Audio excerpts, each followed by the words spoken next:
Saya ada pesakit saya. Paling muda umur 16 tahun. Kegagalan jantung.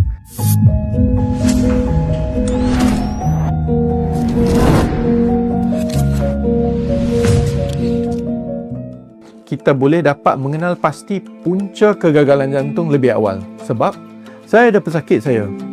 Paling muda umur 16 tahun. Kegagalan jantung.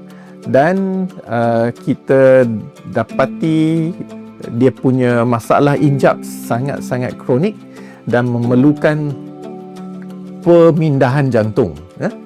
Yang kita showkan adalah ujian ekokardiogram. Ujian ekokardiogram ni semacam, kalau bahasa mudah dipanggil ultrasound lah. Nak tengok dari segi injap dan juga struktur otot jantung. Seterusnya, apabila kegagalan jantung tidak boleh dirawat dengan secara pengubatan, ada juga device ataupun peranti yang kita syorkan kepada beberapa pesakit untuk yang mengalami kegagalan jantung. Okey, nasihat saya sentiasa hidup aktif, dan sebelum kita melakukan aktiviti yang aktif dan lasak, jumpalah profesional perubatan supaya kita dapat kenal pasti sama ada kita sihat tak untuk menjalani aktiviti fizikal tersebut.